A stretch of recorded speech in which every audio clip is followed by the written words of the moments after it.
Muy buenos días, Nicolás. ¿Qué tal? Bueno, Gonzalo, expliquemos muy técnicamente de qué se trata esto, qué Ujú. es lo que busca específicamente para ser bien claros con la audiencia. Eso, hay que ser bien claro porque esto también se ha prestado para muchas confusiones y una deliberada intención de no comprenderlo de parte del gobierno. A ver, durante el contexto del estallido social se cometieron un montón de delitos, hubo una situación de rebelión popular y de conflicto político que ya todos sabemos que no podemos hacer como que no existió, ¿cierto? Pero el proyecto busca dos cosas específicamente. La primera es solicitarle al gobierno que se desista de las querellas por ley de seguridad interior del Estado. Si me permiten un cachito, quiero explicar por qué esto técnicamente tiene una explicación y por qué es importante y por qué es justo. Esto no significa que esos delitos queden necesariamente impunes. ¿Qué es lo que pasa? La prisión preventiva, a nuestro juicio, se está utilizando de manera política. Se está utilizando como una manera de sacar gente de la calle, ¿cierto? Y perseguir a la disidencia política del gobierno. ¿Cómo se hace esto dentro del marco legal? La prisión preventiva está establecida en el artículo 136 y siguientes del Código de Procedimiento Penal, y lo que establece es que hay tres razones para la prisión preventiva: que la libertad del imputado amenace al ofendido, o sea, la seguridad del ofendido, que amenace la seguridad del procedimiento, es decir, peligro de fuga, en el caso Penta, por ejemplo, el peligro el temor que había de que fueran a quemar los computadores, ¿cierto? Y que haya una seguridad para la sociedad, que esa es la más abstracta y general. El problema está en el artículo 139, que le dice al juez de garantía cuándo está en peligro la seguridad nacional. Y le dice que tiene que tener especial atención si hay indicios o sea, si obviamente si hay indicios de que se ha cometido el delito, qué tipo de delitos se le imputan y qué penas tiene asociado el delito. Voy a poner un ejemplo. Si un profesor va saliendo de la pega y en medio de la indignación golpea un torniquete, el Ministerio Público lo persigue por golpear un torniquete. Y probablemente no le van a dar prisión preventiva porque la pena asociada a golpear un torniquete es baja y no se va a considerar que su libertad antes del juicio es un peligro para la sociedad, independiente de que después en el juicio le pueden dar una pena. Pero como el gobierno se querella por ley de seguridad interior del Estado, que para que la gente lo entienda, es una ley pensada para proteger la soberanía nacional, la independencia, una ley que está pensada para evitar ataques de una invasión de un ejército extranjero, por ponerlo en términos bien concretos. La pena asociada y el tipo de delito se aumenta, entonces el juez de garantía tiene que otorgar la prisión preventiva. Les voy a poner un ejemplo bien concreto de cosas que se están dando. Hay un caso en Quilpué de una persona que estuvo un año en prisión preventiva, y se le condenó y se le declaró culpable, pero se le declaró culpable a una pena de libertad vigilada. Es decir, la pena definitiva fue mucho menos gravosa que la pena, que la prisión preventiva, que la medida cautelar que se le otorgó. Entonces lo que nosotros estamos diciendo es, el gobierno a través de estas querellas está haciendo un uso estrictamente político de la prisión preventiva. Por lo tanto, lo que pedimos es que el gobierno se desista de estas querellas, lo que no significa que se deja de perseguir, sino que lo sigue persiguiendo el Ministerio Público, que es el ente al cual nuestra Constitución le otorga la facultad y la obligación de perseguir los delitos.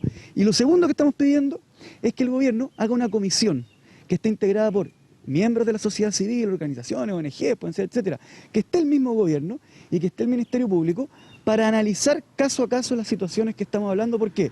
Porque se dieron en un contexto de rebelión popular que no podemos hacernos los lesos, que no podemos hacer como que no existió, que no podemos reaccionar de la misma forma en que reaccionó el gobierno cuando empezaron las protestas en el metro, ¿cierto?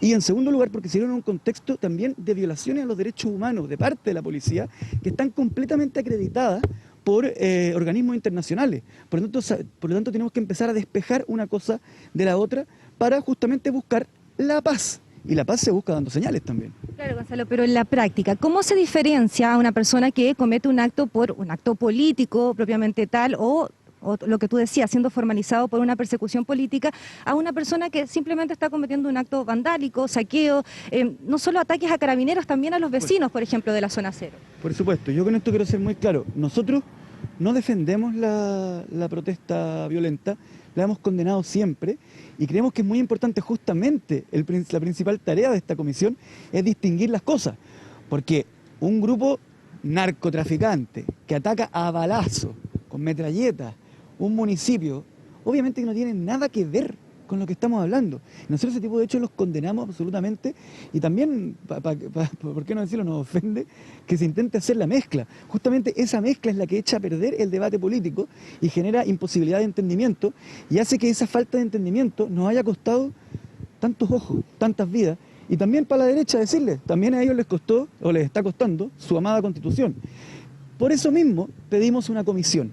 Pedimos una comisión para poder analizar la situación, para poder ver cuándo, por ejemplo, cuándo hubo casos de violencia de parte de manifestantes, pero que se realizaron en contexto de estar siendo víctimas de una violación de derechos humanos. Eso también puede ser. También analizar los casos de montaje. Perdonen que lo diga así con toda claridad, pero hay antecedentes de que Carabineros carga a la gente, poniéndoles pruebas que son falsas. También poder distinguir esos casos, ¿ya? Y lo otro es que con respecto a el desistimiento de las querellas, lo que estamos pidiendo es que el gobierno se desista para que sea el Ministerio Público con el juez de garantía los que puedan ir haciendo las distinciones.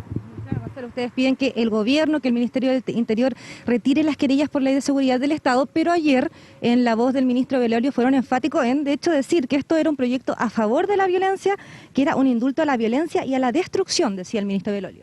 A mí me llama la atención, me entristece las palabras del ministro Belolio. ¿Sabe por qué? Porque me recuerdan a la forma en que reaccionó la ministra Hut, el ministro Fontaine, a las protestas que hubo en el metro. Nosotros, perdón que me vaya para atrás, pero nosotros cuando comenzaron las protestas en el metro nos dimos cuenta que había una situación política muy grave, que el pacto social de Chile pendía de un hilo. Y nosotros le dijimos al gobierno, ¿sabe que va a tener que bajar el pasaje del metro? ¿Y sabe qué nos respondieron? Nos respondieron que se salta el torniquete es un delincuente, porque el pasaje hay que pagarlo, y que se lo salta a un delincuente. Sí, le decíamos, pero lo que tienen que comprender es que nos vemos enfrentados a la posibilidad, yo lo dije justamente en 24 horas, el día 18 de octubre en la mañana, le dije, nos vemos enfrentados a la posibilidad de que haya una rebelión popular. Luego de eso, supe que la derecha había tomado mis declaraciones. Yo pensé que me iban a decir, ¿sabes qué, Gonzalo? Tenías razón, tenías un diagnóstico acertado. No, lo que hicieron fue llevarme al Tribunal Constitucional a pedirme mi destitución, justamente porque consideraron que eso era una amenaza. O sea, no sean miopes. La rebelión de octubre ocurrió. Ustedes pueden ir a las librerías y ya hay entre 10 y 15 libros tratando de analizarla. Y lo que necesitamos hoy día en Chile es paz, es acabar con la violencia que se ejerce desde el Estado, desde el sistema económico, desde el sistema político. Y la mejor forma es dando señales y evitando a toda costa arbitrariedades y injusticias. Hay muchachos que pasaron toda la pandemia encerrados en Santiago 1 por delitos que todavía no se demuestran, por juicios que todavía no se han hecho, por casos en que no hay prueba alguna.